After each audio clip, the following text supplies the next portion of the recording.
For decades, Barbie was a dying icon, trapped in a plastic world of declining sales and fading relevance. But Mattel didn't just fix the toy, they burned the old business model to the ground. This is a masterclass in IP weaponization. Mattel stopped seeing Barbie as a physical product and started treating her as a high-margin lifestyle vertical. Retailers were slashing Barbie's footprint. The brand wasn't just old, it was culturally radioactive. The traditional marketing model had failed. By 2015, sales hit a low of $900 million. The brand was no longer a billion-dollar entity, it was a logistics nightmare. The pivot began with a radical admission. The brand was out of touch. Instead of defensive PR, they funded a script that mocked their own history. By leaning into the narrative that Barbie was problematic, they executed a strategic surrender that disarmed their biggest critics. The real contrarian move was the manufacturing divorce. Mattel shifted focus from the cost-heavy logistics of plastic injection molding to the infinite margins of brand licensing. They stopped selling dolls and started selling pink as a global aesthetic. Traditional toy manufacturing is a battle of cents. Licensing is the ultimate asset-light business. You trade a logistical nightmare for a digital goldmine. Physical dolls carry the weight of petrochemical costs, labor, and global shipping. Every unit sold eats into your profit.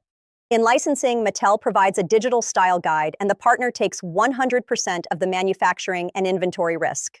They stopped marketing exclusively to children and targeted the high-spending kidult and nostalgic millennial demographics. Collaborations with brands like Balmain and Zara traded the toy aisle for the zeitgeist, making the brand a prerequisite for cultural relevance. Mattel executed a cultural hostage exchange. They didn't just market, they created a pinkout effect that made the brand inescapable. The movie became a multi-billion-dollar commercial that people paid to see. The box office was just the opening bell. By including self-satire, Mattel stole the ammunition from their critics. You can't cancel a brand that is already roasting itself. They addressed the unrealistic proportion stigma by leaning into the absurdity of the doll's anatomy. Vulnerability created brand intimacy. Depicting their own boardroom as out of touch created a corporate firewall, allowing the audience to side with the brand against the company.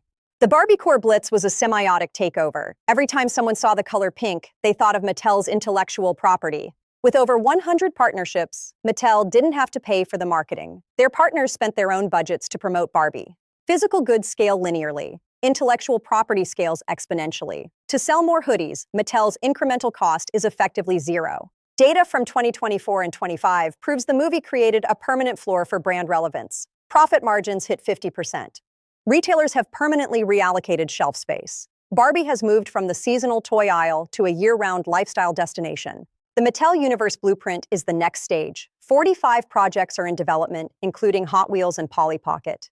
This strategy has become the new gold standard for legacy brands like Hasbro and Lego to survive the digital age. The cinematic pivot acts as a hedge against retail volatility. Asset-light revenue protects profit even when physical demand fluctuates. Every time the movie is streamed, a new wave of toy sales and licensing is triggered. It is a permanent piece of cultural infrastructure. Mattel is no longer a toy maker. They are cultural architects collecting rent from the entire global economy. The BizCraft question: is your brand selling a physical object, or are you weaponizing your intellectual property? Subscribe to LBC for the next strategic teardown. Join the craft.